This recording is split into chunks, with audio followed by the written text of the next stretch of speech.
Hi అండి. Sweet కార్న్‌తో కొత్తగా టేస్టీగా ఏం రెసిపీ చేయాలని ఆలోచిస్తున్నారా?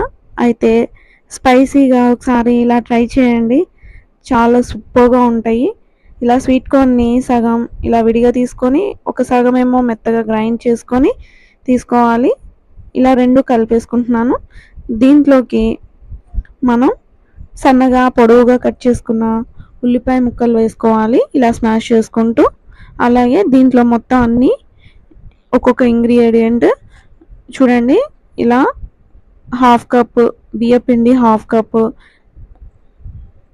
శనగపిండి, అలాగే 4 కట్ చేసి పెట్టుకున్న సన్నగా కట్ చేసి పెట్టుకున్న పచ్చిమిర్చి, కరివేపాకు, అలాగే రుచికి సరిపడా కారం, సాల్ట్, 1 టేబుల్ స్పూన్ ధనియాల పొడి ఇవన్నీ వేసుకొని బాగా కలుపుకోవాలి. అవసరమైతే దీంట్లో లెమన్ అలాగే పెరుగు కూడా కలుపుకోవచ్చు. నేనైతే కలపట్లేదు.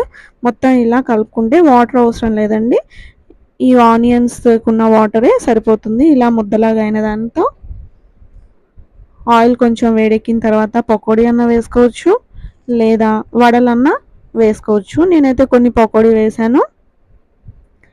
ఇలా స్వీట్ కార్న్‌తో స్పెషల్‌గా ఇలా కొంచెం ట్రై చేస్తే క్రిస్పీగా సూపర్ టేస్ట్ ఉంటుందండి. ఇప్పుడు వడలు కూడా వేస్తున్నాను. ఇదంతా లో ఫ్లేమ్‌లోనే పెట్టి వేసుకోవాలి. అప్పుడే లోపల కూడా బాగా ఫ్రై అవుతుంది.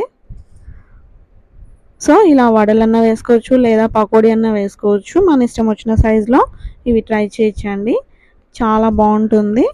ఇలా మిర్చి కూడా సన్నగా టచింగ్‌లోకి వేయించుకుంటే సూపర్‌గా ఈ వడలు టేస్ట్ చేయొచ్చు.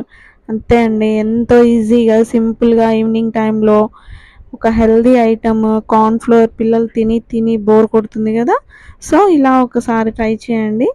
చాలా ఇష్టంగా తింటారు పిల్లలు. సూపర్‌గా ఉంటుంది. క్రిస్పీగా యమ్మీగా ఉంటుంది. చూడండి ఎంత చక్కగా వచ్చాయో వడలు. మీరు కూడా తప్పకుండా ట్రై చేయండి.